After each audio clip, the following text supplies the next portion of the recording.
மகிழ்ச்சி. அடுத்த பாடல் 285. இது சீவன் முத்தருடைய நிலை தான். 2 பாட்டில் சொல்கிறார், 85, 86. இந்த பாட்டு ரொம்ப பெருசாக விரிக்க வேண்டிய அவசியம் இல்லை, படித்தாவே புரியும்.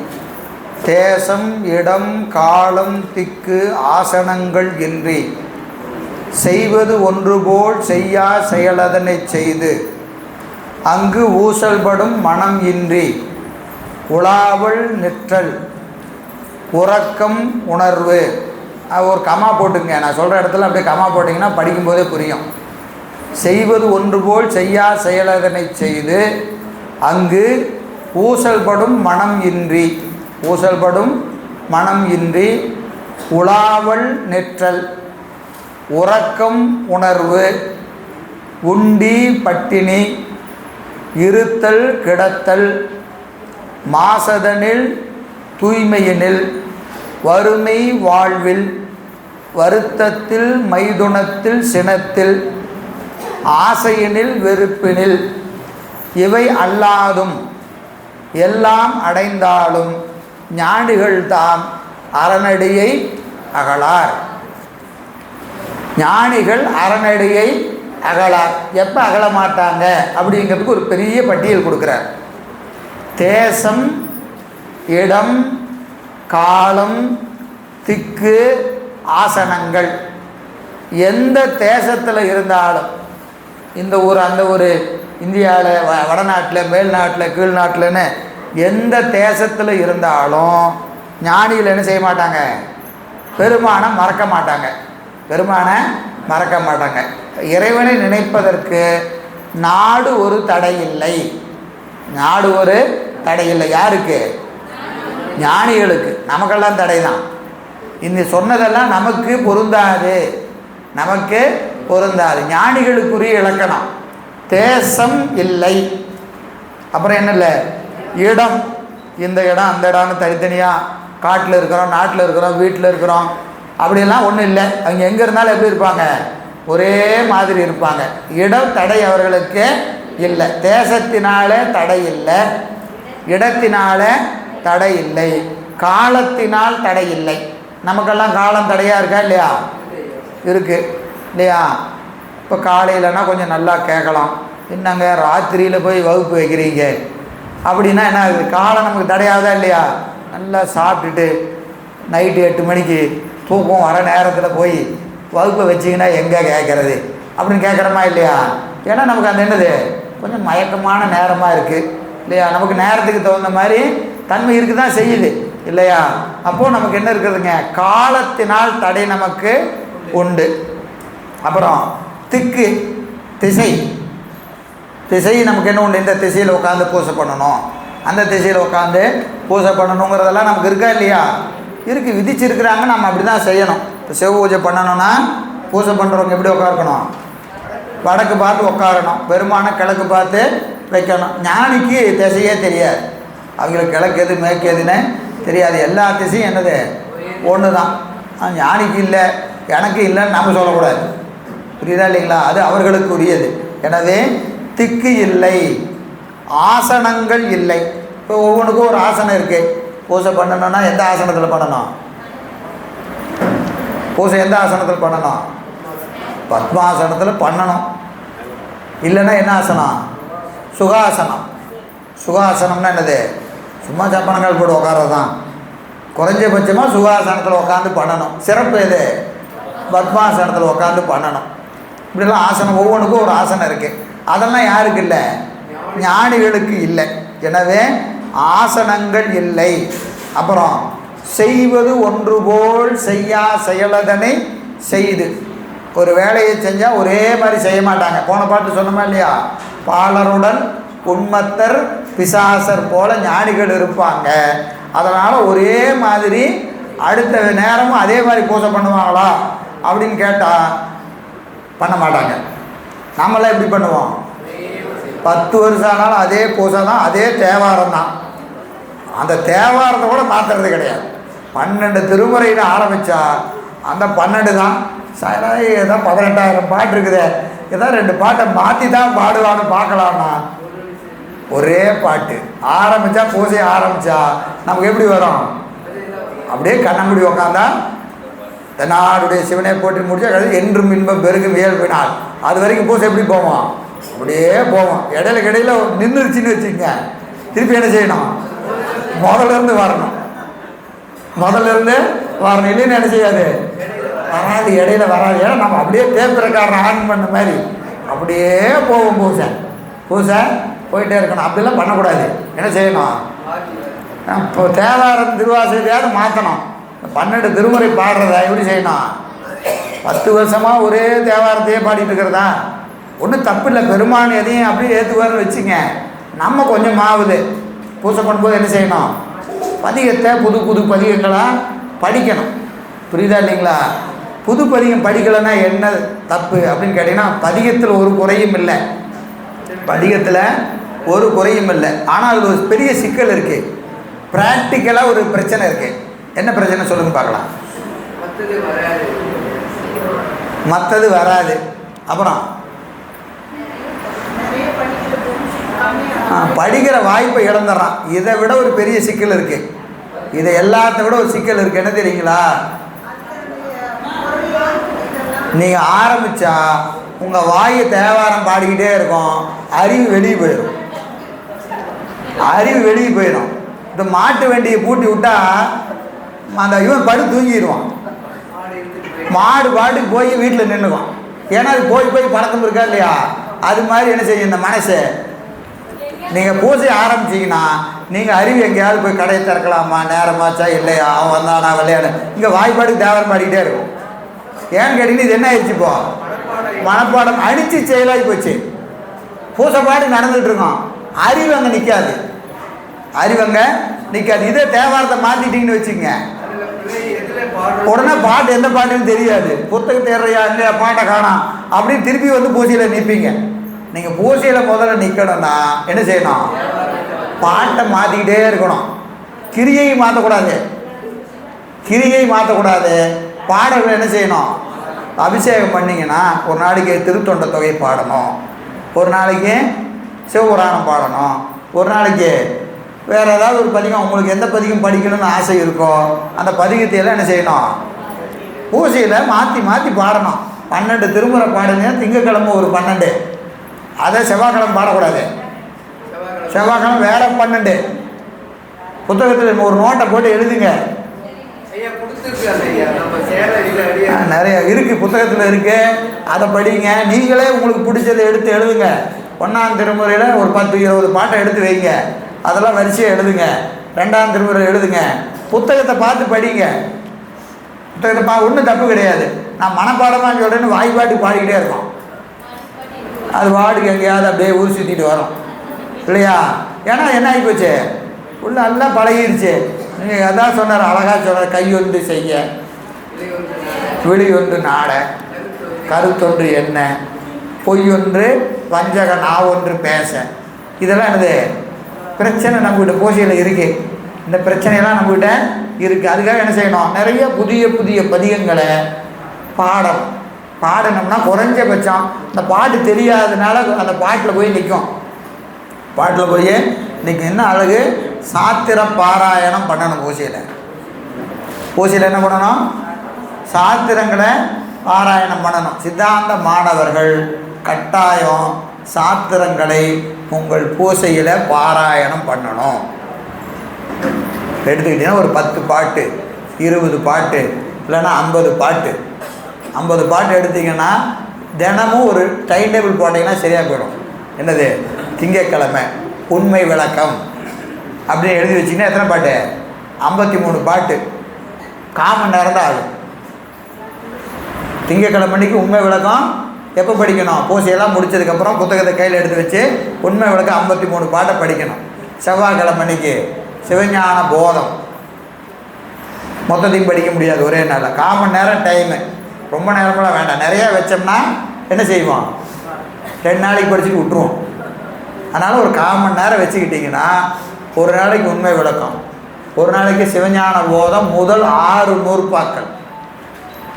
முதல் 6 நூற்பா. 6 நூற்பான என்ன செய்யணும்? 6 நூற்பான வெறும் நூற்பா மட்டும் இல்லை, நூற்பா சொல்லி மேற்கோள் ஏது எடுத்துக்காட்டு வெண்பா அதில் இருக்கிற மாதிரியே படிக்கணும். பார்த்து அப்படியே படிக்கணும். அவன் அவள் அது எனும் அவை மூவினைமையின் தோற்றிய திதியே ஒடுங்கி மலத்து உளதாம் அந்தம் ஆதி என்பனார் புலவர் என்பது சூத்திரம் எண்ணுதலிற்றோ எனின் சங்கார காரணனாய் உள்ள முதலையே முதலாக உடைத்து இவ்வுலகம் என்பது உணர்த்துதல் முதலிற்று. இச்சூத்திரம் 3 அதிகரணங்களை உடையது. முதல் அதிகரணம் அவன் அவள் அது எனும் அவை மூவினைமையின். 2ஆம் அதிகரணம் தோற்றிய திதியே ஒடுங்கி மலத்து உளதாம். 3ஆம் அதிகரணம் அந்தம் ஆதி என்பனார் புலவர். அப்புறம் முதல் அதிகரணம் அவன் அவள் அது எனும் அவை மூவினைமையின் மேற்கோள் ஈண்டே உளதாய் ஒருவன் ஒருத்தி ஒன்று என்று சுட்டப்பட்ட பிரபஞ்சம் தோற்றம் திதி நாசம் உழைத்து ஏது. இப்படி என்ன செய்யணும்? அதில் இருக்கிறது அப்படியே படிக்கணும். முதல் நாள் உண்மை விளக்கம், 2வது நாள் சிவஞான போதம், முதல் 6 நூற்பாக்கள். 2வது நாள் 3வது நாள் மீதி இருக்கிற 6 நூற்பா, மீதி இருக்கிற 6 நூற்பா. அடுத்தது சிவப்பிரகாசம், 100 பாட்டு இருக்குது, ஒரே நாளில் படிக்க முடியாது. முதல் 50 பாட்டு, அடுத்தது அடுத்த நாள் 50 பாட்டு. அப்புறம் வந்தீங்கன்னா சிவஞான சித்தியாருக்குள்ளே வரணும். இது ரொம்ப பெருசு, இதுக்குள்ளே வர்றது நீங்கள் 2வது கூட இது வந்துக்கலாம். அடுத்து பார்த்தீங்கன்னா போற்றி பகருடை ஒரு நாள் படிக்கலாம், போற்றி பகருடை. அப்புறம் நெஞ்சு விடு தூது. அப்புறம் பார்த்தீங்கன்னா உண்மை விளக்கம், இது சங்கற்ப நிராகரணம், அதெல்லாம் இப்போதைக்கு வேண்டியதில்லை. இது மட்டும் வச்சுக்கிட்டேன்னா கூட போதும், தப்பு இல்லை. இதையும் என்ன செய்யலாம்? திரும்ப திரும்ப படிச்சுக்கிட்டே இருக்கணும். சாத்திரத்தை தொடர்ந்து எங்கே படிக்கணும்? ஓசையில் ஒரு 15 நிமிஷம் ஒதுக்கி படிச்சிங்கன்னா உங்களுக்கு விளங்காத செய்திகளெல்லாம் விளங்கும். கட்டாய சாத்திர பாராயணம். நம்ம பெருமாள் சிவபூஜை பண்ண, அது குறிப்பாக சிவபூஜை பண்ணுறவங்களுக்கு, மற்றவர்களுக்கு வாய்ப்புக்கு தக்கவாறு பண்ணுங்கள். சிவபூஜை பண்ணுறவங்க கட்டாயம் சாத்திர பாராயணம் சிவபூஜையில் பண்ணணும். ஏன்னா இப்போ தான் அந்த இன்னும் நீங்கள் படித்து பார்த்தீங்கன்னா தெரியும். பூசை பண்ணும்போது உங்கள் அறிவு நிற்குதோ இல்லையோ, பாராயணம் பண்ணும்போது அறிவு வந்து பூசையில் நிற்கும். பாராயணம் பண்ணிங்கன்னா பூசையில் நிற்கும். உங்களுக்கு அந்த நூல் விளங்கும். நீங்கள் ஏதாவது ஒரு நூல் விளங்கணும்னு நினச்சிங்கன்னா அதை என்ன செய்யணும்? தினமும் பாராயணம் எங்கே படிக்கணும்? பூசையில் படிக்கணும். பூசையில் படித்தீங்கன்னா அந்த நூல் உங்களுக்கு சித்திக்கும். நீங்கள் இப்படி வரிசையாகவும் படிக்கலாம், இல்லைன்னா ஒரு நூல் எடுத்துக்கிட்டிங்கன்னா அந்த நூலை மட்டும். இப்போ உங்களுக்கு என்ன படிக்கணும்னு நினைக்கிறீங்களோ, எனக்கு உண்மை விளக்கம் படிக்கணும்னா உண்மை விளக்கத்தை என்ன செய்யணும்? தினந்தோறும் பூசை முடிச்சோன்னே படிச்சுக்கிட்டே வந்தீங்கன்னா அந்த நூலினுடைய நுட்பங்களை பெரும்பாலும் உங்கள் அறிவில் இருந்து விளக்குவார். இதெல்லாம் ரொம்ப முக்கியமான விஷயம். ஆனால் நமக்கு அதெல்லாம் உண்டு, ஞானிகளுக்கு இல்லை. ஞானிகளுக்கு இல்லை. எது இல்லை? தேசம் இல்லை, இடமில்லை, காலமில்லை, திக்கு இல்லை, ஆசனங்கள் இல்லை, உலாவல் நெற்றல் இல்லை. உலாவல் நெற்றல், உலாவல்னா என்னதுங்க? உலாத்துறது, அங்கே இங்கேயும் போகிறது, நடந்துக்கிட்டே இருக்கிறது, இதுக்கு உலாவல். நிற்றல், ஒரே இடத்துல நிற்கிறது. அப்போது எப்படிங்க இருப்பாங்க? ஒரே இடத்துல நிற்பாரா? இல்லை எங்கேயாவது நடந்துக்கிட்டே இருப்பாரானா? நடந்தாலும் நடப்பார், நின்னாலும் நிற்பார். அவரை நீங்கள் என்ன செய்யக்கூடாது? ஏன் நடக்கிறாருன்னு கேட்கக்கூடாது, ஏன் நிற்கிறாருன்னு கேட்கக்கூடாது. நின்னாலும் நிற்பார், நடந்தாலும் நடப்பார். உலாவல் இல்லை, நிற்றல் இல்லை. அப்புறம் உறக்கம் உணர்வு, தூங்கிட்டு இருந்தாலும் இருப்பார், முழிச்சுக்கிட்டு இருந்தாலும் இருப்பார். தூங்கிட்டு இருந்தாலும் இருப்பார், முழிச்சுக்கிட்டு இருந்தாலும் இருப்பார். உறக்கத்தோடு இருந்தாலும் இருப்பார், உணர்வோடு இருந்தாலும் இப்போ உணர்வு என்பது எனது விழித்த நிலை. உறக்கம் என்பது தூங்குறது, உணர்வு என்பது விழித்திருக்கிறது. அப்புறம் உண்டி பட்டினி, நல்லா 3 வேளைக்கு சாப்பிட்டுக்கிட்டு இருப்பாங்க, பட்டினி கிடந்தாலும் கிடப்பாங்க. அவர் ஏன் சாப்பிட்றாரு, இவர் ஏன் பட்டினி கிடக்கிறாரு, அப்படிலாம் ஒரு மாறுபாடு இல்லை. ஏன்னு கேட்டால் சாப்பிட்டாலும் அவங்க அப்படி தான் இருப்பாங்க, பட்டினி கிடந்தாலும் அப்படி தான் இருப்பாங்க. அறிவில் மாறுபாடு கிடையாது. நமக்கெல்லாம் எப்படி இருக்கும்? பசி வந்துருச்சுன்னா அவ்வளோதான் இல்லையா? ஒன்று நம்ம பாட்டுக்கு பேசிகிட்டே இருக்க வேண்டியதுதான். அவங்கெல்லாம் வேறு உலகத்தில் இருப்பாங்க. யார்? பசி வந்தால் ரொம்ப அழகாக ஒரு கிராமத்து பழமொழி, பசித்தவனுக்கு சொக்கநாதன் சோற்றிலே இருக்கிறான். பசித்தவனுக்கு சொக்கநாதன் எங்கே இருக்கிறான்? சோத்தில் தான் இருக்கிறான். அவன் பசியில் இருக்கிறவன்ட்டு போய் சிவஞானம் போதும் என்ன சொல்லுது தெரியுமா அப்படின்னு அவன் என்ன சொல்லுவான்? எது வேணாலும் சொல்லிட்டியா, ஒரு வாய் சோத்தை போட்டுட்டு சொல்லு, சோத்தை போட்டுட்டு சொல்லு அப்படின்னு சொல்லுவானா இல்லையா? நமக்கெல்லாம் நிறையா சாப்பிட்டாலும் பிரச்சனை, சரியா கேட்குறான்னு நிறையா போட்டுட்டாலும் என்ன செய்வான்? நிறையா சாப்பிட்டுட்டுனா ஒன்று தூக்கமாக வரணும். என்னையா முதல்ல பசியாக இருக்குதுன்னு கேட்க மாட்டேன்னே, இப்போ அது மிகுதியானாலும் என்னது குறைந்தாலும் நோய் செய்யும், நோய் செய்யும் சொல்ல வள்ளுவர் சொல்கிறார் இல்லையா? அது சாப்பாடு அப்படி தான். எனவே உறக்கம், உணர்வு, உண்டி, பட்டினி, இருத்தல், கிடத்தல், இருத்தல் கிடத்தல், உட்காந்துருந்தாலும் சரி, அப்படியே படுத்து கிடந்தாலும் சரி. அப்புறம் மாசதனில் தூய்மையினில், மாசுன்னா என்னது? அழுக்கோடு இருந்தாலும், சுத்தமாக இருந்தால், அழுக்கு துணியை கட்டிகிட்டு இருந்தாலும் இருப்பாங்க, நல்லா பளிச்சுன்னு துவைச்சி கட்டிக்கிட்டு இருந்தாலும் இருப்பாங்க, அழுக்காகவும் இருப்பாங்க, சுத்தமாகவும் இருப்பாங்க. மாசதனில் தூய்மையினில், வறுமை வாழ்வில், ஏழ்மையிலும் இருப்பாங்க, செல்வந்தராகவும் இருப்பாங்க. ஞானிகள் இப்படி தான் இருப்பாங்கன்னு சொல்ல முடியாது இல்லைங்களா? அரசர் இருக்கிறாரா இல்லையா? 63 சேரமான் பெருமான் இருக்காரா இல்லையா? அப்போ அவர் நல்லா செல்வத்தோடு தான் இருந்திருக்கிறாரு. ஞானிக்கு எதுக்கியா செல்வம் அப்படின்னு கேட்க முடியுமா? இளையான்குடி மாறநாயனார் சாப்பாடுக்கே வழி இல்லாமல் இருந்தார், அவர் வறுமையில் இருக்கிறார். அதே இவர் எங்கே இருக்கிறாரு? பெரிய செல்வந்தரா இருக்கிறாரா இல்லையா? அதனால் ஞானிகள் இப்படி தான் இருக்கணுங்கிற அவசியம் இல்லை. வறுமையிலும் இருப்பாங்க, நல்ல சுகபோக வாழ்விலும் இருப்பாங்க. வறுமையில் வாழ்வில், வருத்தத்தில் திருத்தத்தில், துன்பத்தில் இருந்தாலும் சரி, இன்பத்தில் இருந்தாலும் சரி. வருத்தத்திலையும் திருத்தத்தில் என்பது என்னங்க? இன்பம். எதிர்மறை, எல்லாமே எதிர்மறை, ஒன்றுக்கு ஒன்று எதிர்மறை இருந்தாலும் இல்லைனாலும். மைதுனத்தில் சினத்தில், மைதுனம் என்பது புணர்ச்சி, சிற்றின்பம், சிற்றின்பம். சினம் கோபம், சிற்றின்பத்தில் கூடியிருந்தாலும் அவங்க கோபமாக இருந்தாலும். ஆசையினில் வெறுப்பினில், ஆசைப்பட்டாலும், ஒரு பொருள் மீது ஆசைப்பட்டாலும், பொருள் மீது கோபப்பட்டாலும். இவை அல்லாதும், இவை அல்லாதும். இதுக்கு முதல்ல என்ன சொல்கிறாரு? இவையெல்லாம் இல்லாமல் இருப்பாங்க. இவையெல்லாம் எது? மேலே சொன்ன பட்டியல் பூரா எல்லாம் இல்லாமல் இருப்பாங்க. அடைந்தாலும், அதில் இருந்தாலும், இல்லாமல் இருந்தாலும், அதில் கூடி இருந்தாலும் ஞானிகள் தாம் என்ன செய்ய மாட்டாங்க? ஊசல்படும் மனம் இன்றி, ஊசல்படும் மனம் இன்றி. மனம் என்ன ஆகாது? ஊசல் ஆடாது. ஊசல் ஆடுறதுன்னா என்னது? அலைவாயிறது. இங்கேருந்து அங்கே போகிறது, அங்கேருந்து இங்கே வர்றது. நம்ம மனசுலாம் அலைவாயுமா இல்லையா? ஒன்று அடைந்ததுன்னா அங்கே போகும், அடையலைன்னா இங்கே போகும். இப்படி மாறி மாறி மனசு என்ன சஞ்சலப்பட்டுக்கிட்டே இருக்கும். நம்ம மனசு பூசையில் இருக்கும்போது என்ன நினைப்போம்?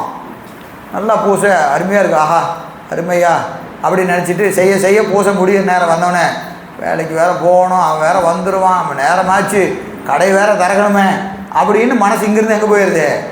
அங்கே அப்படியே போயிடும். பூசை முடிகிற நேரம் வரும்போதே அறிவு வெளியே ஓடிதான் இல்லையா? அங்கே போவோம். போக போக என்ன நினைப்போம்? பாரு பூசையெல்லாம் விட்டுட்டு இதெல்லாம் பார்த்து தொலைய வேண்டியதாக இருக்குது அப்படின்னு அங்கே போகும்போது திட்டிகிட்டே போகும். இதெல்லாம் பாரு பூசை செய்யணும்னு நினைக்கிறோம், எங்கே முடியுது போ அப்படின்ட்டு அங்கே போனால் இங்கே நினைக்கும், இங்கே இருந்துக்கிட்டு அங்கே நினைக்கும். மாறி மாறி நினைக்குதா இல்லையா? அதான் ஊசல் படுகிற மனம், ஊசல் படுகிற மனம். அதனால் அவர்களுக்கு என்ன கிடையாது? ஊசல்படும் மனம் இன்றி. ஞானிகள் தான் அறநடியை அகலார். எந்த இடத்துல இருந்தாலும் அவர்கள் இறைவன் திருவடியை மறக்க மாட்டாங்க. இது அப்படியே போனீங்கன்னா காலையில் ஒரு பதிகம் பாராயணம் பண்ணிங்களே, என்ன பதிகம்? இடரினும். இந்த பதிகம் தான் இந்த பாட்டு. இந்த பதிகத்தை எடுத்து இப்போ அதில் இருக்கிற 10 பாட்டையும் படிச்சிங்கன்னா இந்த பாட்டு. இடரினும் தளரினும் எனதுரு நோய் தொடரினும் உணகளல் தொழுதழுவேன். இருப்பாங்கன்னாரு, நான் அவர் இருக்கிறேங்கிறார். அப்போ ஞானி யாருன்னு தெரிஞ்சிருச்சா இல்லையா? இப்படியெல்லாம் இருப்பாங்க அப்படின்னு சித்தியார் சொல்லுது. அவர் என்ன சொல்கிறாரு? நான் அப்படி தான் இருக்கிறேங்கிறார். இடரினும் தளரினும் எனதுரு நோய் தொடரினும் உணகளல் தொழுதழுவேன். வாழினும் சாவினும் வருந்தினும் போய் வீழினும் உணகளல் விடுவேன் அல்லேன். தும்மலோடு அருந்துயர் தோன்றிடினும் அமலர் அடியலால் அறற்றாது என்னா. இல்லைங்களா? வெந்துயர் தோன்றியோர் வெறிவிடணும் எந்தாய் உன் அடியலால் ஏத்தாது என்னா. 10 பாட்டை சொன்னீங்கன்னா இந்த பாட்டுக்கு பொருள் அதுதான். நின்றவர் யார்? ஞானசம்பந்த பெருமான். அதனால தான் அவர் யார்? ஞானி. இதுதான் இல்லைங்களா? இன்பம் வந்தாலும் துன்பம் வந்தாலும். அதுதான் நமக்கு நம்முடைய நம்பி ஆரூரர் மீளா அடிமையினர். மீளா அடிமை உமக்கே ஆளாய் பிறரை வேண்டாதே மூளா தீபோல் உள்ளே கடன்று முகத்தால் மிகவாடி ஆளாயிருக்கும் அடியார்தங்கள் அல்லல் சொன்னக்கால் வாழாங்கு இருப்பீர் திருவாரூரீர் வாழ்ந்து போதீரே என்று சொல்கிறா இல்லையா? மீளா அடிமை. மீளா அடிமை இல்லைங்களா? நமக்கு அப்படியே இந்த கண் பெற்ற பதிகங்கள்லாம் பார்த்திங்கன்னா தெரியும். ஒவ்வொரு பதிகமும் எப்படி பாடியிருக்கிறாருன்னு பார்த்தீங்கன்னா நம்பி ஆரூரர் வரலாறும் இதற்கு சான்று. மனைவியோடு கூடி இருக்க போதும் என்ன நினைச்சாரு? பெருமானை தான் நினைக்கிறார். ஒரு மனைவி இல்லை, 2 மனைவி. நினச்சி பாருங்கள், 2 மனைவியோடு கூடி இருந்தாலும் அவர் அறிவு எங்கே இருக்கிறது? பெருமான்கிட்டையே பற்றி நிற்கிறது. இல்லைன்னா திருவொற்றியூரில் அவ்வளோ அழகாக சங்கிலியார் இருக்கிற போது சத்தியமும் பண்ணி கொடுத்தாச்சு.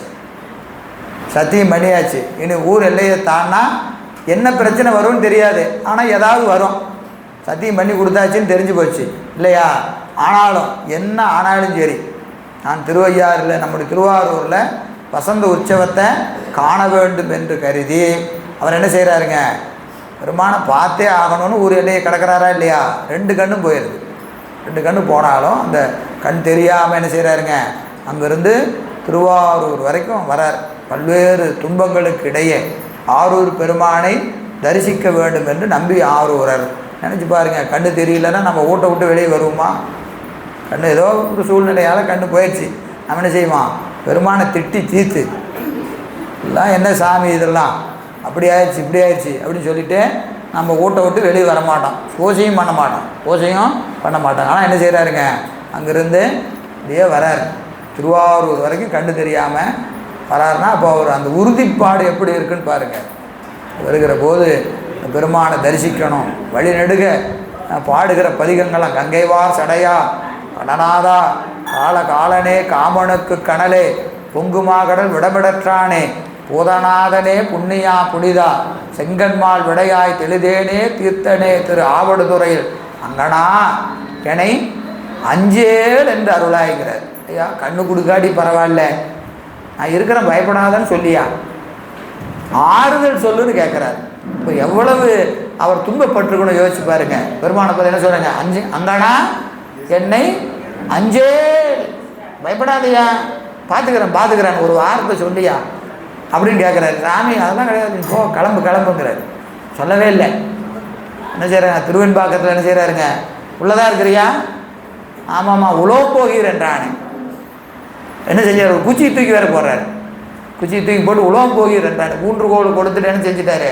உலோகம் போகீர் என்றானே என்று அந்த நிலையிலும் திருவடியை அவர்கள் என்ன செய்வதில்லை, பற்றி கொண்டே இருக்கிறார். அகச்சான வழுக்கு வீழனும் திருப்பெயர் அல்ல மற்ற நான் அறியேன் மழுமாற்றம். வழுக்கு வீழினும் நின் திருப்பெயரல்லால் மற்ற நான் அறியேன் மறுமாற்றம். கீழே விழுந்தா கூட பெருமானே சிவசிவான்னு தானே நான் சொல்லுவேன். எனக்கு ஒரு கண்ணுக்கு ஒரு மருந்து கொடுக்க மாட்டையா? என் கண்ணுக்கு ஒரு மருந்து உரையாய் ஒற்றியூர் எனும் ஊர் உறைவானேன்னு திருவொற்றியூரில் கேட்குறார். அழுக்கு மெய் கொடுவும் திருவடி அடைந்தேன் அதுவும் நான் படப்பாளதொன்றானால் பிழிக்கை வாரெனும் பால்கொள்வர் அடியேன் பிழைப்பனாய்களும் திருவடி பிழையேன் வழிக்கு வீழினும் திருப்பெயர் அல்லால் மற்ற நான் அறியேன் மறுமாற்றம் ஒழுக்க என் கண்ணுக்கு ஒரு மருந்து உரையாய் ஒற்றியூரெனும் ஊர் உறைவானேன்னு அந்த பதிகத்தில் கேட்குறார். அது மாதிரி எந்த நிலையிலும் பெருமானை நினைப்பதை ஞானிகள் என்ன செய்ய மாட்டாங்க? மறக்க மாட்டார். இப்போ பார்த்தீங்கன்னா வரிசையாக இந்த பாடல் வரிசை பார்த்தீங்கன்னா தெரியும். இப்போ நமக்கு பொதுவாக ஆமாம் ஒரு கண்ணு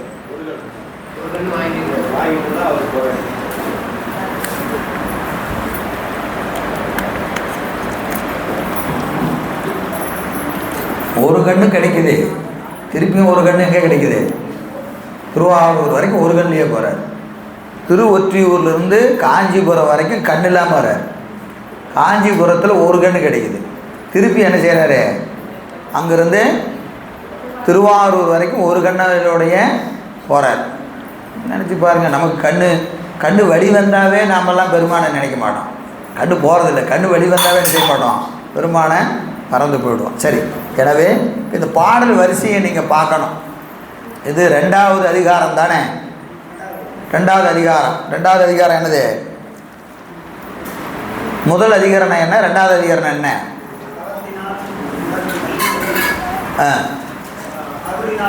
தம்முதல் குருவுமாய். முதல் அதிகரணம் தவத்தினில் உணர்த்த. 2வது தம்முதல் குருவுமாய். இப்போ பெருமான் குருநாதராக நமக்கு அந்த படிநிலையெல்லாம் வரிசையாக சொல்லிட்டு வர்றார்.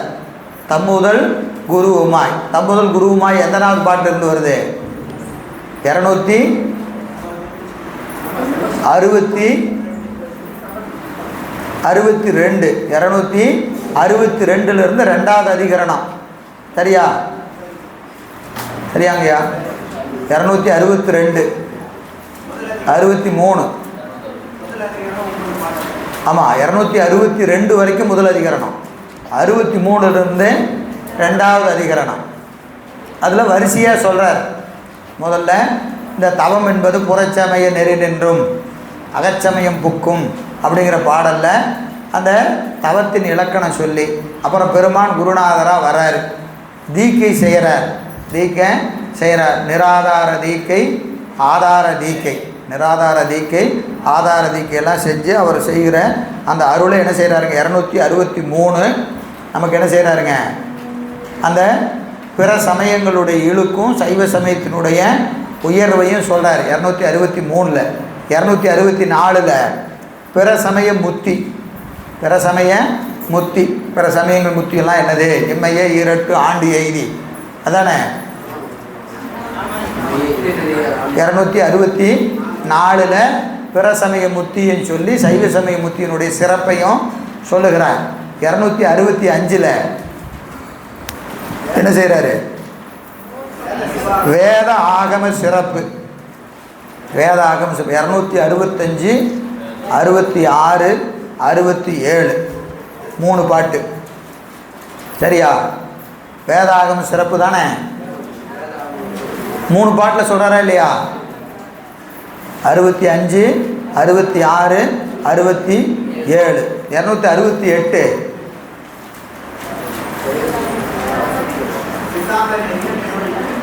சித்தாந்த நெறியின் திருவடி பேர். சித்தாந்தத்தினுடைய சிறப்பை சொல்கிறார். சித்தாந்தத்தினுடைய சிறப்பை சொல்லி 269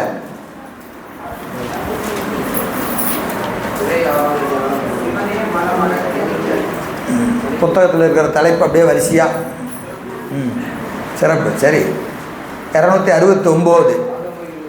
270 தொகுத்து சொல்கிறார். சன்மார்க்கம், சகமார்க்கம், சற்புத்திர மார்க்கம், தாத மார்க்கம் என்று இறைவன் அடைகிற மார்க்கம் 4 என்று 270 சொல்லி, சரியை 271, கிரியை 272, யோகம் 273, ஞானம் 274. 275 என்னது?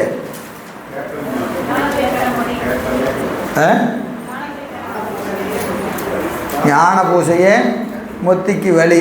275 என்ன பாட்டு? ஞானத்தினுடைய பொது வகை. ஞானத்தினுடைய வகையை பொதுவாக சொல்கிறார்.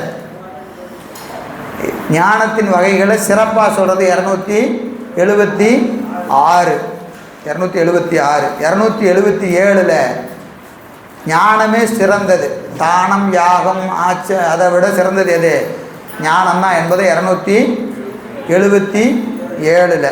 278 ஞானத்தை பெறுவதற்கு எளிய வழி. 278. 279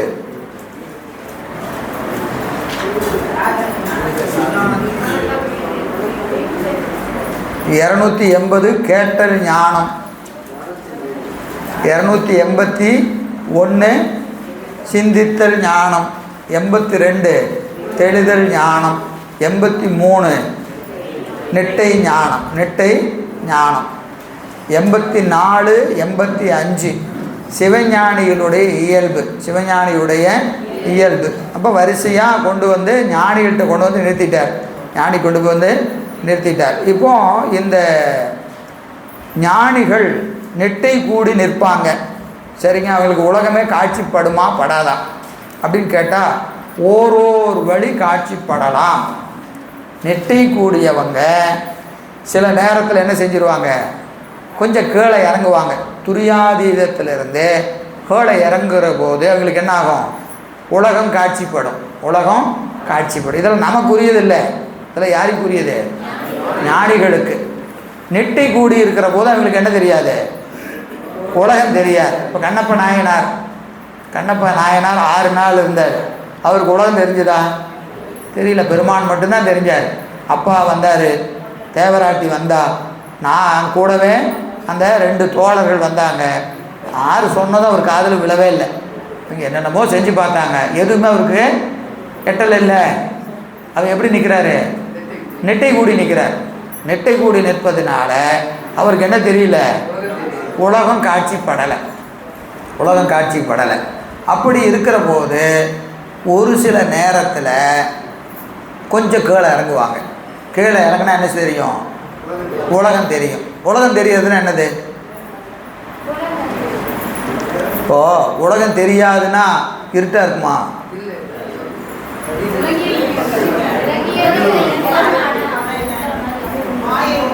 உலகம் தெரிகிறதும் தெரியாததும் சொல்கிறோமா இல்லையா. அவங்களுக்கு உலகம் தெரியாது, உலகம் இப்போ தெரியுதுன்னு என்ன அர்த்தம்,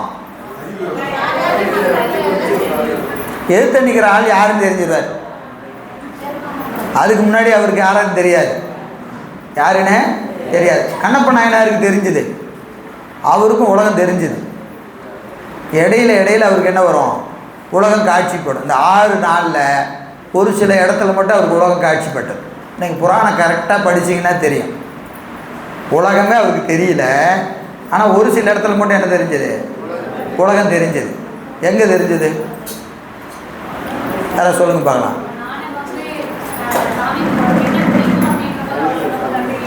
இப்போ நேராக போனார், குடிமி தேவரை பார்த்தாரு. அப்போ நெட்டை கூடலை. குடிமி தேவரை பார்த்ததுக்கப்புறம் தான் நெட்டை கூடுறாரு. போனார், ஓடினார், உச்சி மோந்தார், ஆறத் தழுவினார். இங்கே என்ன செஞ்சாருங்க, ஆடினார், பாடினார். அன்பருக்கு அங்கே நிகழ்ந்தது சொல்ல வரல. பெருமானை கட்டி பிடிச்சிட்டு என்ன செய்கிறாருங்க, ஆடுறாரு, பாடுறாரு, ஆனந்த கழிப்பு. இப்போ பக்கத்தில் இருக்கிற நாடனும் தெரியல, ஒன்றும் தெரியல, நாடனும் தெரியல. கட்டி பிடிச்ச உடனே என்ன ஆகுதுங்க, அப்படியே கொஞ்சம் நேரம் இருக்கிறார். அதெல்லாம் நெட்டை அனுபவம். அப்புறம் திடீர்னு கீழே இறங்குறாரு. பெருமான் ஈரமாக இருக்கிறாரு, பெருமான் ஈரமாக இருக்கிறாரு. பூவும் தலையும் அவர் மேலே கிடக்குது, பூவும் தலையும் கிடக்குது. உடனே திரும்பி நாணனை பார்க்குறாரு. நானா, இது என்கொள் நானானார். இது வரைக்கும் அவன் தெரியல, யார் பக்கத்தில் நாணம் நிற்கிறானே தெரியல. இப்போ நாணம் தெரியறான். இப்போ என்ன ஆகிட்டாரு, நெட்டையிலேருந்து கொஞ்சம் கீழே இறங்கணுன்னா பக்கத்தில் நிற்கிறவன் நானன், இவன் நம்முடைய நண்பன், நான் வேடன், அங்கேருந்து வந்திருக்கிறதெல்லாம் அவருக்கு ஞாபகம் வந்துருச்சு.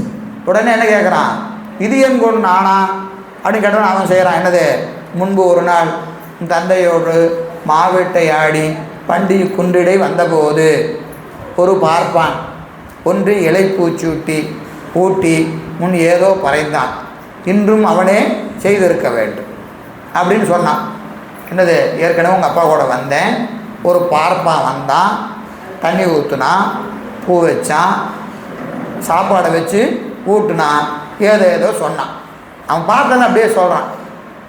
முன்று ஓர் பார்ப்பான் பண்டு உன் தந்தையோடு மாவேட்டையாடி இக்குன்றிடை வந்தபோது ஓர் பார்ப்பான் என்ன செய்தான், ஒன்றிய இலை பூச்சூட்டி ஊட்டி என்ன செஞ்சான், பூ சூட்டினா, தண்ணி ஊற்றுனா, சாப்பாடை வச்சு ஊட்டினா, முன்னின்று ஏதோ பறைந்தான்.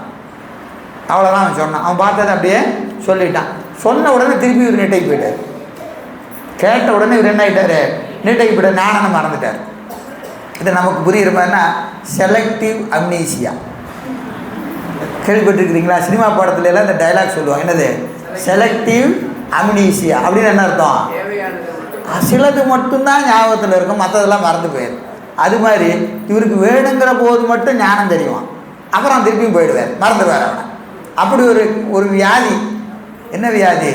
தேவுமாள் கொண்டான் எத்தின்ன சொல்றாரு. அவருக்கு பைத்தியம் பிடிச்சிருச்சு. அது என்ன பைத்தியம்? செலக்டிவ் அம்னீசியான்னு ஒரு பைத்தியம் பிடிச்சிருக்குது. கடவுள் மேலே ஒரு பைத்தியம். வேணுங்கிற போது மட்டும் ஆள் தெரியும், வேணுங்கிற போது மட்டும் அது சொன்ன உடனே இவர் பூசைக்கு போயிட்டார், அவனை மறந்துட்டார். திருப்பியும் போனார், பன்றியை வேக வச்சார், எல்லாம் கொண்டு வந்து கொடுத்தாரு, திருப்பியும் ஓட்டினார்.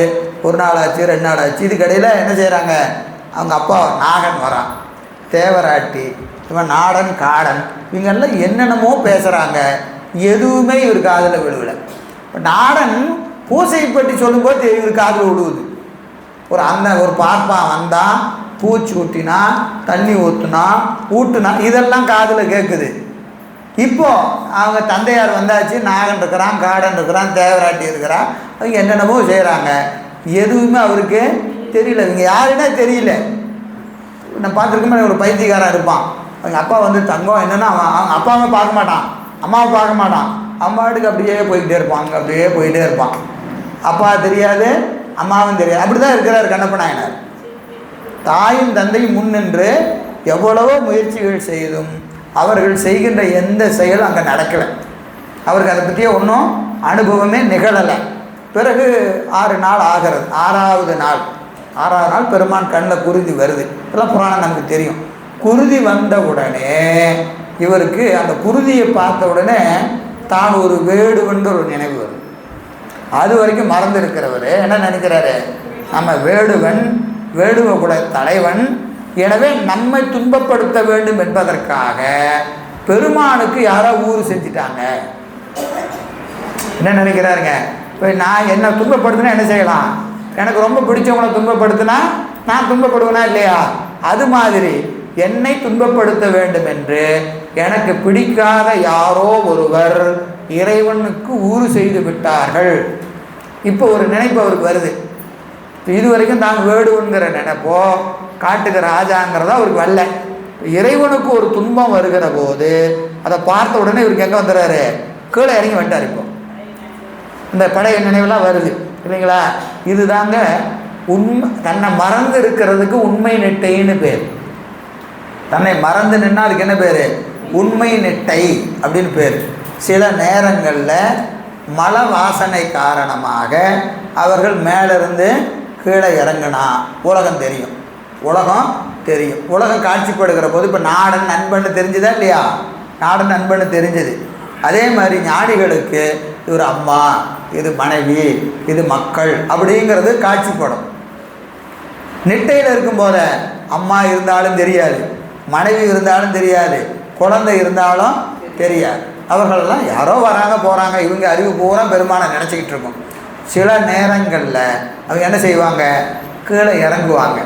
இறங்கின உடனே ஆஹா, உடனே அது வரைக்கும் அம்மா அழுதுகிட்டு இருக்கிறது தெரியாது. அம்மா ஐயோ என் பையன் இப்படி ஆயிட்டானே, என் வீட்டுக்காரர் இப்படி ஆயிட்டானே அப்படின்னு அந்த அம்மா அழுதுகிட்டு இருக்கிறது தெரியாது. ஏன், இவர் நெட்டையில் இருப்பார். கீழே இறங்கணுன்னே இப்போ என்ன தெரியும், அம்மா அழுகுறது தெரியும், மனைவி அழுகுறது தெரியும், குழந்தை அழுகுறதெல்லாம் தெரியும். ஐயோ அழுகுறாங்களே அப்படின்னா என்ன ஆயிரும், சரன்னு பிடிச்சி கீழே எடுத்துகிட்டு வந்துடுவாங்க. எவ்வளோ மேலே போனாங்களோ அத்தனையும் பிடிச்சி என்ன செஞ்சுருவாங்க, பிடிச்சி கீழே இழுத்துட்டு வந்துடுவாங்க. உலகம் காட்சிப்பட்டால் அதுக்கு உபாய நெட்டைன்னு பேர். உபாய நெட்டையிலேருந்து இங்கே எங்கே போயிடணும், திருப்பி மேலே ஏறிக்கணும், திருப்பியும் மேலே ஏறிடணும். அது காட்சிப்படுகிறதேன்னு பார்த்துட்டா என்ன ஆகிடும், கீழே இறங்கி வந்துடுவாங்க, நம்ம போல் ஆயிடுவாங்க. அப்போது அந்த உபாய நெட்டையிலேருந்து அவங்க எங்கே போகணும், உண்மை நெட்டைக்கு போகணும். என்ன வழி, உபாய நெட்டையிலிருந்து உண்மைக்கு செல்கின்ற வழி யாது என்பதற்காக தான் இந்த பாட்டு. இப்போ ஞான நெட்டை உடையோர்கள் எப்படி இருப்பாங்க அப்படின்னு 2 பாட்டில் சொன்னாரா இல்லையா? 84, 85 2 பாட்டில் சொல்லிவிட்டு உபாய நெட்டை, இந்த பாட்டு உபாய நெட்டை. அப்போது ஒரு வழி உலகம் காட்சிப்படுகிற போது அவர்கள் செய்ய வேண்டியது என்ன செய்வாங்க, அவர்கள் ஞானிகள் என்ன செய்வாங்கன்னு இந்த பாட்டை சொல்கிறார். இந்நிலைதான் இல்லையேல் எல்லாம் ஈசன் இடத்திலும், ஈசன் எல்லா இடத்திலும் நின்ற அந்நிலை அறிந்து அந்த கரணங்கள் அடக்கி அறிவது ஒரு குறி குருவின் அருளினால் அறிந்து மண்ணு சிவன் தன்னை அடைந்து நின்றவன் தனாலே மருவு பசுகரணங்கள் சிவகரணமாக துண்ணிய சாக்கரம் அதனில் துரியாதீதம் தோன்ற முயல் சிவானுபவம் சுவானு பூதிகமாம். சிவானுபவம் சுவானு பூதிகம்தான். இந்நிலைதான் இல்லையேல், இந்நிலைதான் இல்லையேல், எந்நிலை இல்லையேல் மேலே சொன்ன நிட்டை உண்மை நிட்டை என்று மேலே 2 பாட்டு சொன்னாங்களா. இந்நிலை அப்படின்னா சுட்டு தானே, இந்த நிலை அப்படின்னா அது எதோ காட்டுதா இல்லையா, அது எந்த நிலை? மேலே சொன்ன 2 பாட்டில் இருக்கிற உண்மை நிட்டை. அந்த உண்மை நிட்டை இல்லைனா, உண்மை நிட்டை இல்லைனா அவர் மட்டும் அங்கே இல்லைனாங்க அப்படின்னு சொல்கிறோமா இல்லையா? அதான் இது எந்த நெட்டையில், உண்மை நெட்டையிலிருந்து கீழே இறங்கினாங்கன்னா இந்நிலை தான் இல்லையே. என் நிலை இல்லைனா, என் நிலை இல்லைனா உண்மை நெட்டை இல்லைனா சாப்பாட்டுக்கு அப்புறம் தான் அமைதி ஆவீங்கன்னா, சாப்பாட்டுக்கு முன்னாடியே அமைதி ஆகிட்டீங்க இப்படியா?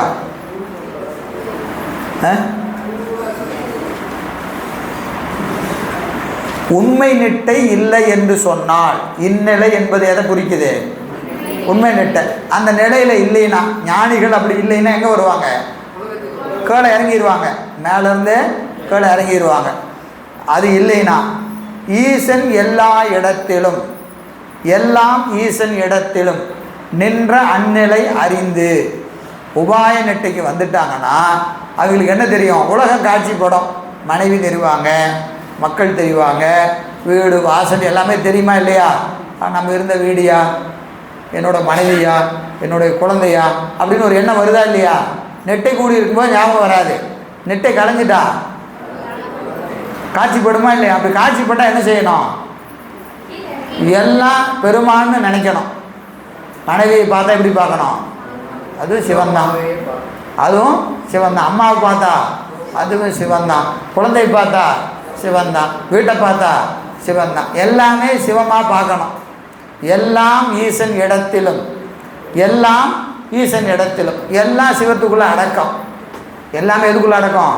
சிவத்துக்குள்ளே அடக்கம். எல்லாமே என்னவா இருக்குது?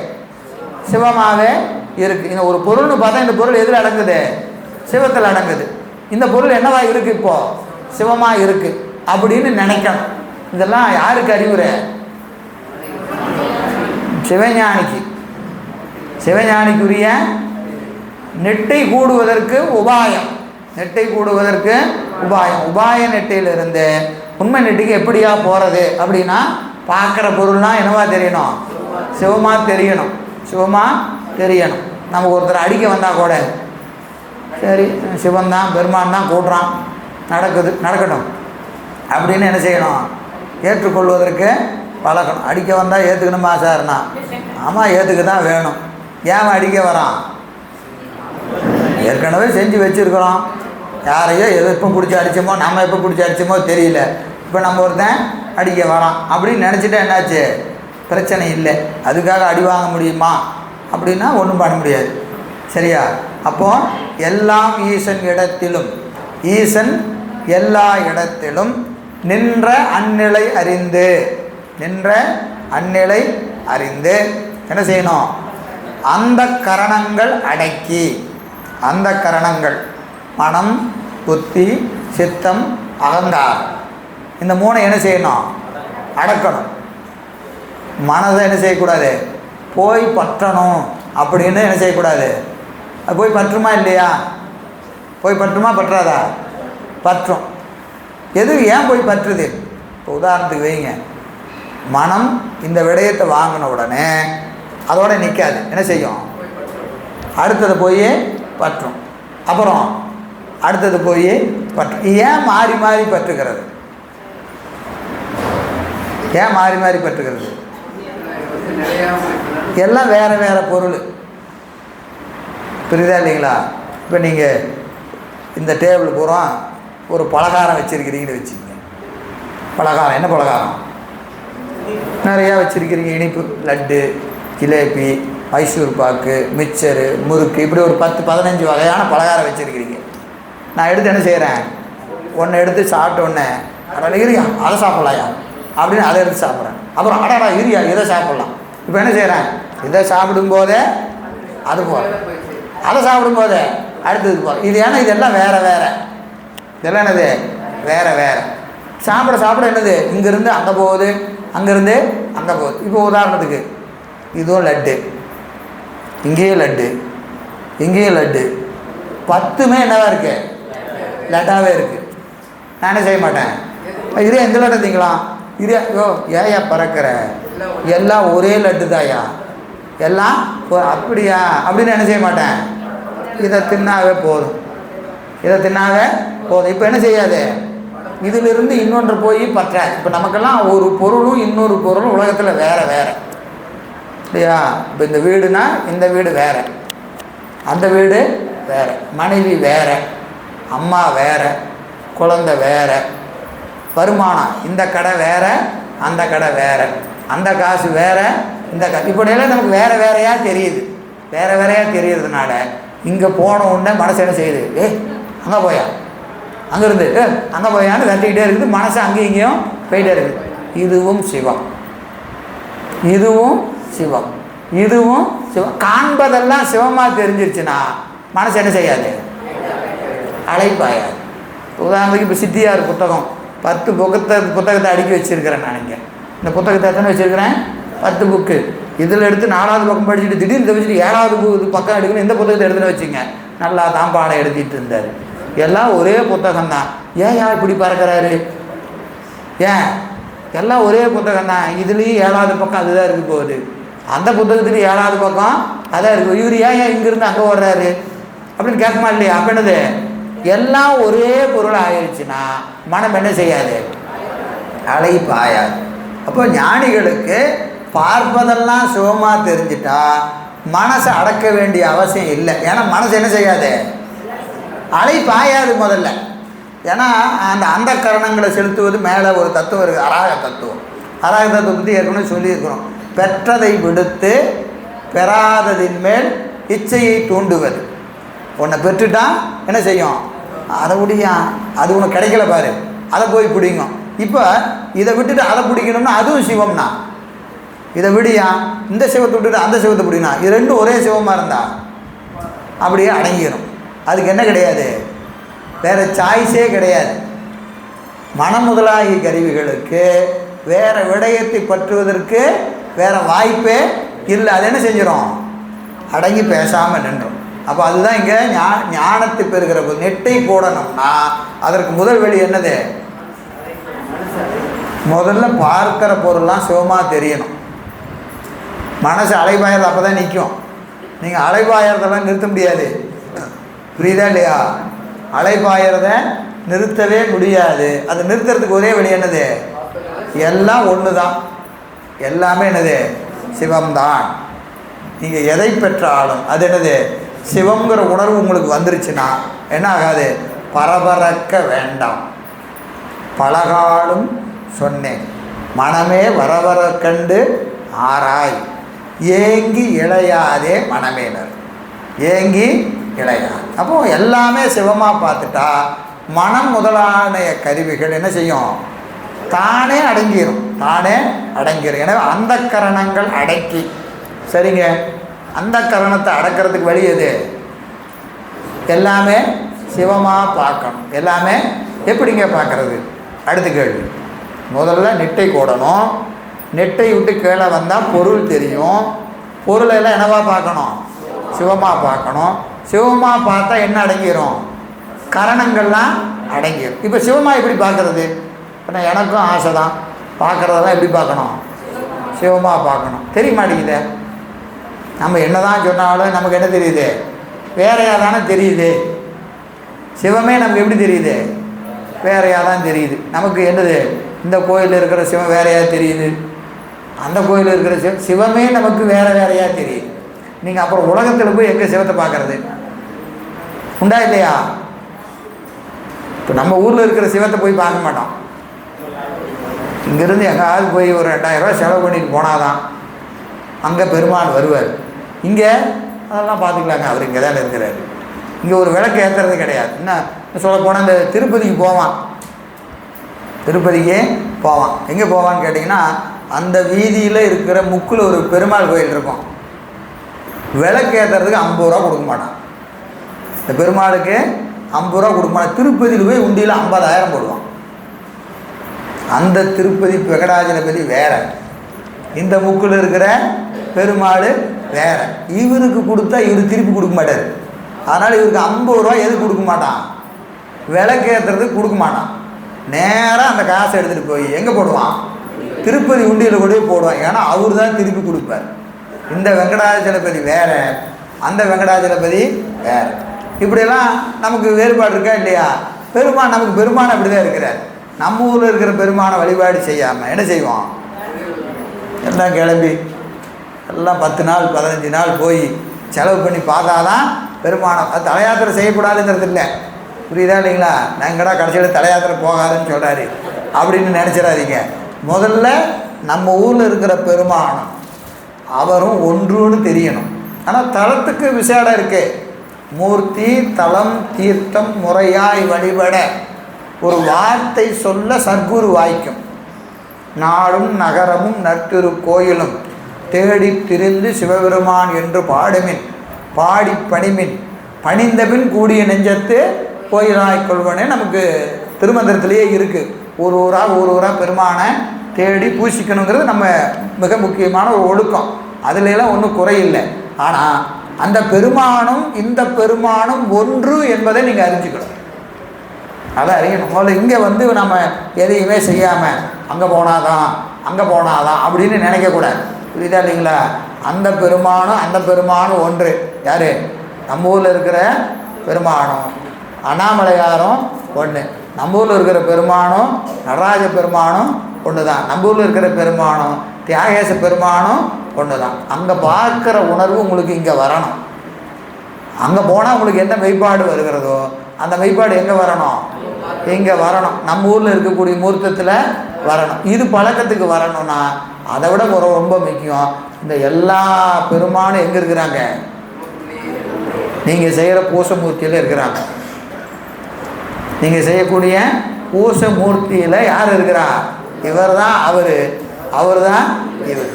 நம்ம என்ன செய்கிறோம், போயிட்டு இதை 10 நிமிஷத்தில் பூசையை முடிச்சுட்டு கோயிலுக்கு போகிறோம். வேகமாக பூசையை முடிச்சுட்டேன், கோயிலுக்கு போகணுங்க, பூசையை முடிச்சுட்டு போனேங்க. அங்கே போய் என்ன பண்ண போகிறேன், அங்கே போய் என்னையா பண்ண போகிறேன், பெரும்பாலும் இங்கே என்னையா பண்ணிகிட்டு இருந்தேன். இதை எதுக்கு வேகமாக முடிச்சு அங்கே போய் என்னத்தை பார்க்க போகிறேன்?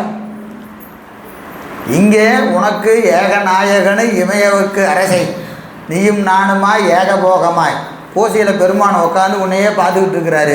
சாமி நான் அவரை போய் பார்த்துட்டு வந்துடுறேன். அப்போ நான் யாரியா? பூசை மூர்த்தி யார் என்ன கேட்பாரு, நான் யாரியா கேட்பாரா இல்லையா?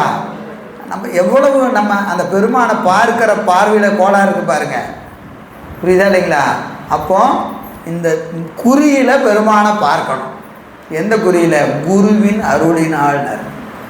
அறிவது ஒரு குறி, குருவின் அருளினால் உணர்ந்து முதல்ல குருநாதர் உபதேசமாக பெற்ற குறி. அது என்ன மூர்த்தி? ஆன்மார்த்த மூர்த்தி. உங்களுக்கு வழங்கப்பட்டிருக்கிற ஆன்மார்த்த மூர்த்தியில் வச்சு குருநாதன் விதித்த வழியில் நின்று பூசை பண்ணினீங்கன்னா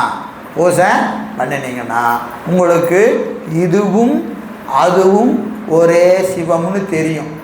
முதல்ல இங்கே எங்கே பழகணும், இந்த சிவமும் அந்த சிவமும் ஒன்றுன்னு தெரியணும். அப்புறம் அந்த சிவமும் எல்லா சிவமும் ஒன்றுன்னு பழகும்.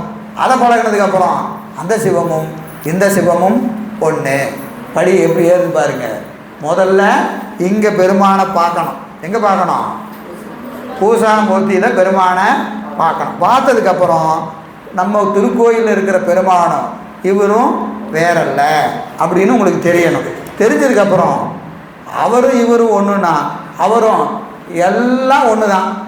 அந்த லிங்க திருமேனில் வெளிப்படுகிற சிவமெல்லாம் என்னது? ஒன்று தான். எங்கேயும் உங்களுக்கு வேறுபட்ட உணர்வு தோன்றக்கூடாது. நடராஜமூர்த்தியை போய் அங்கே ஆருத்ரா தரிசனத்தில் பார்க்கும்போது என்ன ஆனந்தம் வருதோ அந்த ஆனந்தம் எங்கே வரணும்? ஆன்மார்த்த மூர்த்தியை பூசிக்கும் போது வரணும். வந்தால் தான் நீங்கள் ரெண்டையும் ஒன்றா பார்த்ததான் அர்த்தம். நமக்கு இங்கே ஒழுங்காக பூசை பண்ணாமல் அங்கே போய் நான் பார்க்குறேன்னு சொன்னால் நாம் என்ன பூசையை ஒழுங்காக செய்யலைன்னு அர்த்தம். புரியுதா இல்லைங்களா? அப்போ என்ன செய்யணும்? இங்கே எல்லாத்தையும் பார்க்கணும், எல்லாத்தையும் இங்கே பார்க்கணும். எங்கே போனாலும் இவரை பார்க்கணும், எங்கே போனாலும் இவரை பார்க்கணும். இப்படி பார்த்தீங்கன்னா முதல்ல மூர்த்தமெல்லாம் ஒன்றா தெரியணும். அப்புறம் காண்கின்ற பொருளெல்லாம் அதுவும் இதுவும் வேற இல்லைன்னு பார்க்கணும். இப்போ படிநிலை இங்கிருந்து தான் ஆரம்பிக்கணும். இதுக்கு என்ன வேணும்? குருவருள் வேணும். குருவருள் இருந்தால் தான் இங்கேயே பார்க்க முடியும்.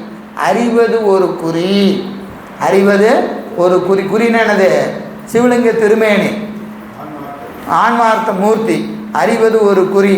குருவின் அருளினாள், குருவின் அருளினாலே நின்று. நின்றுன்னு என்னதுங்க? பூசையில் நின்று, ஆன்மார்த்த பூசையில் நிற்கணும். எப்படி நிற்கணும்? குருநாதன் விதித்த வழியில் நிற்கணும். இங்கே நின்னாதான் நமக்கு இதுவும் அதுவும் ஒன்றுன்னு தெரியும்.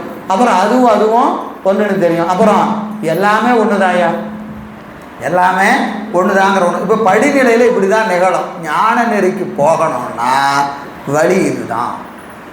இப்போ ஏன் பூசை முக்கியம்னு சொல்கிறது புரியுதா இல்லையா? ஞானம் பெறணும்னா இங்கே பெருமானை தரிசிக்கணும். உள்ளையும் வெளியையும், முதல்ல அகம்புறம், அகத்திலையும் புறத்துலையும் ரெண்டும் ஒன்றா தெரியணும். அகத்தில் செய்கிற பூசையும் புறத்தில் செய்கிற பூசையும் ஒன்றா தெரியணும். ரெண்டுக்கும் ஒரு அனுபவம் நிகழணும். இந்த அனுபவம் நிகழ்ந்தால் திருக்கோயில் இருக்கிற பெருமானிடம் பெறுகிறத விட இது உயர்ந்த அனுபவமாக விளையும். ஏன் விளையுன்னு கேட்டிங்கன்னா, அது பொதுவாக இருக்கிற மூர்த்தி, இவர் சிறப்பு மூர்த்தி.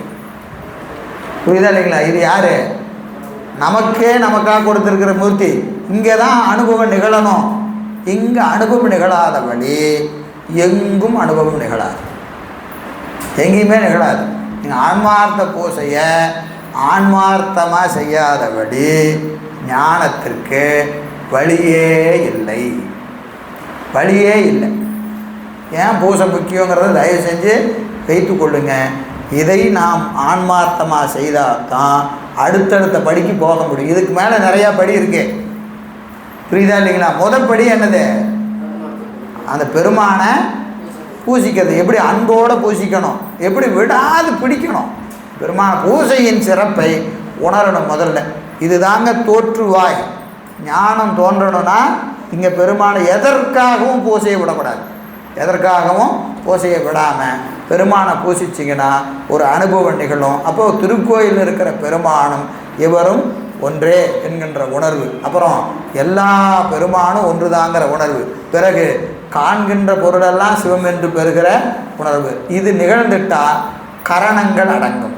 கரணங்கள் கரணம் அடங்கிட்டால் நெட்டை கூடிடலாம், நெட்டை கூடலாம். அப்போ நெட்டை கூடணும்னு ஆசை இருக்கிறவங்கெல்லாம் என்ன செய்யணும்? பூசையை செய்யணும், பூசையை செய்யணும். இல்லைன்னா இது இல்லைன்னா அது இல்லை. இது முதல் இங்கே ஒன்றுன்னு இங்கே ஆரம்பித்தாதான் அங்கே போய் அது முடியும். புரியுதா இல்லைங்களா? அதனால தான் அது ரொம்ப முக்கியம். அது அறிவது ஒரு குறியினால் அறிந்து அவந்த நாளே மண்ணு சிவந்தனை அடைந்து. அவந்த நாள் எதுங்க? அதன் வாயிலாக. எதன் வாயிலாக? பூசையின் வாயிலாக. பூசையின் வாயிலாக நெட்டை கூடி மண்ணு சிவந்தனை அடைந்து பெருமான் திருவடி அடையலாம். அப்போது ஆரம்பம் எங்கேருந்து? பூசையில் ஆரம்பித்தா நெட்டையில் போய் முடிஞ்சிடும். இது யார் செய்வாங்க? நெட்டை கூடியவங்க. உலகம் காட்சிப்பட்டுட்டா உடனே சாமி எடுத்து வச்சு பூசை பண்ண ஆரம்பிச்சிடும். ஆமாம், ஞானிகளுக்கு உலகம் தெரியுதியா அப்படின்னு தெரிஞ்சவங்க என்ன செஞ்சிடுவாங்க? பூசை எடுத்து வச்சு. அது வரைக்கும் பூசை செய்ய நெட்டை கூடி இருக்கும்போது பூசை பண்ண மாட்டாங்க. பூசை பண்ணாலும் சரி பண்ணாலும் சரி தேசம் காலம் தெக்கு ஒன்றும் கிடையாது. அப்படியே நெட்டை கூடி இருப்பாங்க. முழிச்சு பார்த்துட்டா உடனே பெட்டகத்தை திறந்து பூசை பண்ண ஆரம்பிச்சிடுவாங்க. ஏன்னா திருப்பி அங்கே போடணும்னு என்ன செய்யணும்? பூசை பண்ணிட்டா இது கொண்டு போய் அங்கே விட்டுரும். அப்போ அவர்களே அதைத்தான் செய்யணும்னா நாம் என்ன செய்யணும்னு பார்த்துங்க. அப்போது அந்த பூசை தான் நமக்கும் கிடைச்சிருக்கு. அவங்க மேலே ஏறி வழுக்கு மரத்து உச்சியை தொட்டுட்டாங்க. வழுக்கிட்டு கீழே வந்தாங்கன்னா திருப்பி இதை பிடிச்சிட்டு மேலே ஏறிக்குவாங்க. நாம் இப்போ தான் போய் அதை பிடிச்சிருக்கிறோம். புரியுதா இல்லைங்களா? 100 படி ஏறி இறங்கினாங்கன்னா திருப்பி என்ன செய்வாங்க? இதை பிடிச்சிக்கிட்டு மேலே ஏறிக்குவாங்க. நாம் இப்போ தான் வந்து இதை பிடிச்சிக்கிட்டு மேலே போகல. நெட்டை நமக்கு தெரியாது, நெட்டை நமக்கு தெரியாது. ஆனால் நம்ம எதை ஒன்று பிடிச்சாச்சு, பூசையை பிடிச்சாச்சு. ஆனால் அவங்க பிடிச்ச மாதிரி நம்ம பிடிக்கலை. அவங்க எப்படி பிடிச்சிருக்கிறாங்க? நெட்டைக்கு சாதனம் இது. பூசை எப்படி பிடிப்பாங்க? நெட்டைக்கு சாதனம் இது என்று நினைந்து பூசை செய்வாங்க. அது நெட்டைக்கு போயிடும்.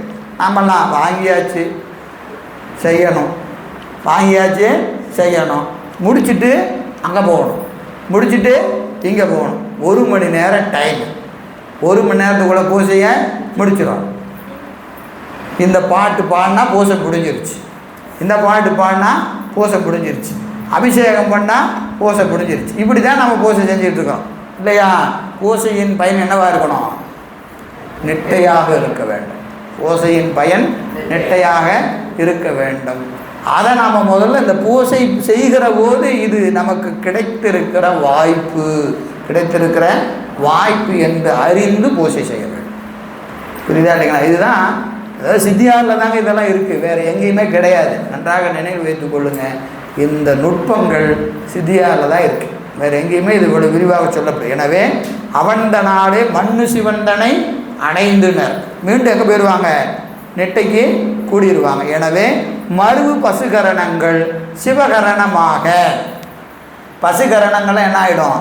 சிவகரணமாக. நெட்டை கூடாத வழி நம்ம கரணங்களை என்ன ஆகிடும்? பசுகரணமாக இருக்கும், பசுகரணமாக இருக்கும். அப்போ இதை சிவகரணமாக எப்படி மாற்றுறதுன்னா பூசையில் தான் மாற்ற முடியும். இப்போ நம்ம கருவி கரணங்கள் எல்லாம் என்னவாக இருக்கிறது? பசுகரணம். இதெல்லாம் நெட்டு எப்போ சிவகரணமாக ஆகும்? பூசை செஞ்சாதான். பூசை செஞ்ச உடனே இதெல்லாம் என்ன ஆகிடும்? சிவகரணமாக மாறிவிடும். இப்போ இதை மாற்றுறதுக்கு வழி இது பூசை தான். எனவே மருவு பசுகரணங்கள் சிவகரணமாக துண்ணிய சாக்கர மதனில் துரியாதீதம் தோன்ற முயல். சாக்கரம்னா என்னதுங்க? இப்போ நம்ம நனவு நிலை, நனவு நிலையிலேயே எதுக்கு போகணும்? துரியாதீத அனுபவத்திற்கு. நின்மல துரியாதீதம். சாக்கரம் என்பது விழிப்பு நிலை. விழிப்பு நிலையில் எங்கே போகணும்? சுத்த நிலைக்கு போகணும், சுத்த நிலைக்கு போகணும். அதுக்கு நின்மல துரியாதீதம்னு பேர். நம்ம அவத்தை பார்த்தோமா இல்லைங்களா? அவத்தை 3 வகையான அவத்தை இருக்கிறது. என்னென்ன அவத்தை? கேவல அவத்தை, சகல அவத்தை, சுத்த அவத்தை. சகல அவத்தை என்பது விழிப்பு நிலையில். இப்போ நம்மளும் எந்த அவத்தையில் இருக்கிறோம்? விழிப்பு நிலையில் சகல அவத்தையில் இருக்கிறோம். இதுலேயே என்ன அவத்தை நிகழணும்? சுத்த அனுபவம் நிகழணும், சுத்த அனுபவம் நிகழணும். சுத்த அனுபவம் நிகழணும்னா அதுக்கு வழி என்னது? பூசை தான். துண்ணிய சாக்கரம் அதனில். சாக்கரம்னா என்னது? விழிப்பு நிலை. சாக்கரம் என்பது விழிப்பு நிலை. அதுலேயே எங்கே போகணும்? துரியாதீதம். என்ன துரியாதீதம்? நின்மல துரியாதீதம். நின்மல துரியாதி சுத்த அவத்தை, சுத்த அவத்தைக்கு போகணும். நின்மல சாக்கரம் அதனில் துரியாதீதம் தோன்ற முயல். தோன்ற முயல் என்னதுங்க? சிவானுபவம் சுவானுபூதிகமாம். இது ரொம்ப அருமையான இடங்க. இது வட சொல்லு, ஆனால் நம்ம நினைவில் வைத்துக்கொள்ள வேண்டும். சுவானுபவம். சுவானுபவம் என்பது என்னதுங்க? சுவ அனுபவம். சுவ அனுபவம் என்பது ஆன்மாவினுடைய அனுபவம் என்பது சிவ அனுபவம் தான். இப்போது அந்த நின்மல சாக்கர நிலையில் பேரின்பத்தை நுகர்கிற தகுதி யாருக்கு உண்டு? நமக்கு மட்டும்தான் உண்டு. சுவானுபவம். சுவானுபவம்னா என்னதுங்க? ஆன்மா பெறுகிற அனுபவம். ஆன்மா பெறுகிற அனுபவம் சுவானுபவம்னு பேர். சுவானுபவம் என்னதுங்க? சிவானுபவம். சிவானுபவம்னா என்னதுங்க? சிவத்தை அடைகின்ற பேரின்பம். சுவானுபூதி, மன்னிக்கணும், சுவானுபூதி. சுவ அனுபூதி. சுவ அனுபூதி. சுவம் என்பது ஆன்மா, ஆன்மா பெறுகிற அனுபூதி என்பது எது? சிவத்தோடு பெறுகிற அனுபூதி தான், சிவ அனுபவம் தான். சிவ அனுபவமே ஆன்மாவினுடைய அனுபூதி நிலை. சிவானுபவம் சுவானு பூதிகமா. இது முழுக்க வட சொல்லு. அப்படியே நீங்கள் தமிழில் சொல்லணும்னா இறைவனை கூடி அனுபவிக்கின்ற அனுபவ பெறுகின்ற உரிமை எதுக்கு உண்டு? ஆன்மாவுக்கு மட்டும்தான் உண்டு. அப்போ நமக்கு என்ன உண்டு? பெருமானோடு கூடுகிற பேரின்பத்தை நுகர்கிற தகுதி நமக்கு உண்டு. முதல்ல நமக்கு உண்டுன்னு தெரியணும். உண்டுன்னு தெரிஞ்சால் எப்படி பெறுவது? எப்படி பெறுவது? பூசை பண்ணு. பூசை பண்ணும்போது எப்படி பண்ணு? அதை அன்போடு பண்ணு. அன்போடு பண்ணினா அகத்துலேயும் புறத்துலேயும் ஒரே அனுபவம் நிகழணும். அகத்துலேயும் புறத்துலேயும் ஒரே அனுபவம் நிகழ்ந்தால் எல்லா இடத்துல இருக்கிற பெருமான் இங்கு தெரியுவான். இங்கு பெருமானோடு கூடினால் எல்லா பெருமானோடும் கூடிய அனுபவம் நிகழும். இதனுடைய அடுத்த கட்டம் என்னென்னா, பார்க்கிற பொருளெல்லாம் நமக்கு என்னவா தெரியும்? சிவமாக தெரியும். சிவமாக தெரிஞ்சிருச்சுன்னா மனாதிகள் எல்லாம் அடங்கி போகும். மனாதிகள்லாம் அடங்கி போகும். மனாதிகள் அடங்கிட்டால் நெட்டை கூடிடலாம். நெட்டை கூடிடலாம். அப்போ நெட்டை கூடியவர்கள் நெட்டை தவறிய வழி பூசை செய்வர். இது அவர்களுக்குரிய செய்தி. நமக்குரிய செய்தி என்னது? நெட்டை கூடணும்னா பூசை செய்யணும். நெட்டை கூடணும்னா பூசை செய்யணும் என்று இந்த பாடலில் நெட்டை தவறியவர்கள் செய்வது சிவபூசையே என்று இந்த பாட்டில் சொல்லியிருக்கிறார். அடுத்த பாடலை மதியம் நம்ம உணவுக்கு அப்புறம் பார்க்கலாம். திருச்சிட்டம்பலம்.